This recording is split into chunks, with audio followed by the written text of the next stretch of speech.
अगर अर्थ का साइज हमने अभी के अर्थ के साइज से आधा कर दिया तो अर्थ की ग्रेविटी में कुछ बदलाव आएगा क्या? तो इसका जवाब है हाँ, क्योंकि हमने अर्थ के मास में कोई बदलाव नहीं लाया, बस अर्थ का साइज आधा कर दिया, तो इस नए अर्थ में ग्रेविटी पहले से 4 गुना अधिक होगी।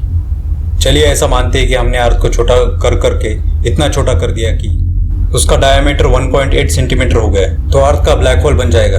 लेकिन अभी अर्थ का डायमीटर इतना छोटा करना नामुमकिन है।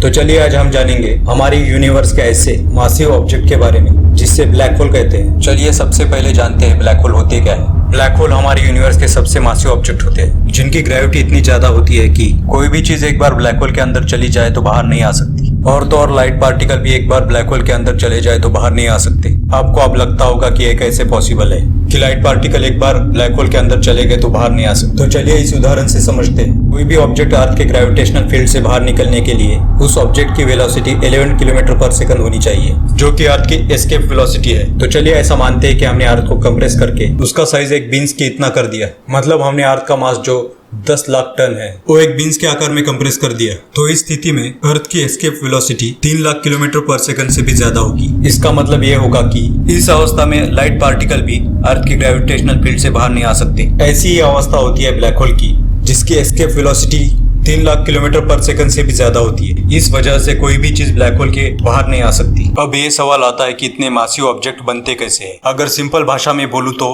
एक ब्लैक होल एक बहुत विशाल तारा होता है। हर तारे में एक न्यूक्लियर रिएक्शन चलती रहती है जिसे न्यूक्लियर फ्यूजन रिएक्शन कहते हैं, जिसकी वजह से तारा ऊर्जा निर्माण करता है। ये न्यूक्लियर फ्यूजन रिएक्शन से निकलने वाली ऊर्जा तारे के अंदर प्रेशर निर्माण करती है, जिसकी वजह से तारा चमक उठता है। ये प्रेशर तारे की ग्रेविटी की वजह से बैलेंस होता है, जिसकी वजह से तारा अपना आकार संभालता है। ये बैलेंस कई सालों तक टिका रहता है, जिसके बाद तारे के अंदर न्यूक्लियर फ्यूल खत्म होने लगता है, जिसकी वजह से तारा अपने ही भीतर ढहने लगता है।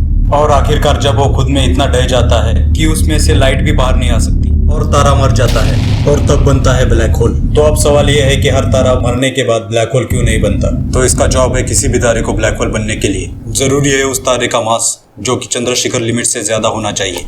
अगर किसी तारे का मास सूरज से 2 या 3 गुना ज्यादा हो तो उसकी ग्रेविटी इतनी नहीं बढ़ेगी कि वो अपने अंदर ही समा जाए। तो ऐसे तारे बनते हैं पल्सार और न्यूट्रॉन स्टार। अगर ब्लैक होल से लाइट आ नहीं सकती तो हम कैसे कह सकते हैं कि ब्लैक होल एग्जिस्ट करता है? पर साइंटिस्ट ने तो ब्लैक होल की इमेज साल 19 अप्रैल 2019 में प्रकाशित की, जो कि ब्लैक होल की असली इमेज है। तो अब कुछ लोगों का ये सवाल होगा कि ब्लैक होल से लाइट रिफ्लेक्ट नहीं होती तो उसकी इमेज कैसे ली गई? तो जो इमेज हम ब्लैक होल की देख रहे हैं वो ब्लैक होल के शैडो की इमेज है। अभी कुछ जानकार लोगों का ये सवाल होगा कि इस इमेज में जो येलो रेड कलर की रिंग दिख रही है वो क्या है? जो येलो रेड कलर की रिंग दिख रही है वो ब्लैक होल के इवेंट होराइजन की तस्वीर है। अब और एक सवाल आता है कि ये इवेंट होराइजन होता क्या है? तो आइंस्टाइन की रिलेटिविटी के थ्योरी के अनुसार अगर कहीं से प्रकाश बाहर नहीं आ सकता तो उस जगह से कुछ भी बाहर नहीं आ सकता।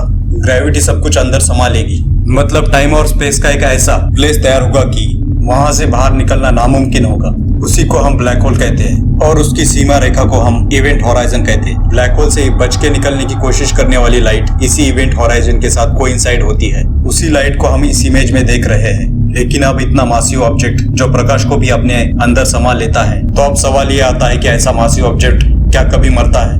स्टीफन हॉकिंग ने रिलेटिविटी और क्वांटम मैकेनिक्स का उपयोग करके ये प्रूफ किया कि ब्लैक होल पार्टिकल इमिट करता है। इस कंटिन्यूअस पार्टिकल इमिशन की वजह से ब्लैक होल की एनर्जी कम होती है। इस प्रोसेस को ब्लैक होल इवेपोरेशन कहा जाता है। जैसे जैसे ब्लैक होल पार्टिकल इमिट करता है वैसे वैसे ब्लैक होल का मास कम होता है। इसके चलते ब्लैक होल का तापमान बढ़ता है। तापमान बढ़ने के कारण रेडिएशन इमिट होने का रेट बढ़ता है। ब्लैक होल के अंतिम समय में गैमा रेस का विशालकाय स्फोट होता है। ये स्फोट इतना बड़ा होता है जिसकी तुलना हम बहुत सारे हाइड्रोजन बॉम्ब एक साथ फटने से कर सकते हैं। तो आज ब्लैक होल के बारे में बस इतना ही। आपको अगर ये वीडियो अच्छा लगा तो लाइक कीजिए, शेयर कीजिए और सब्सक्राइब कीजिए।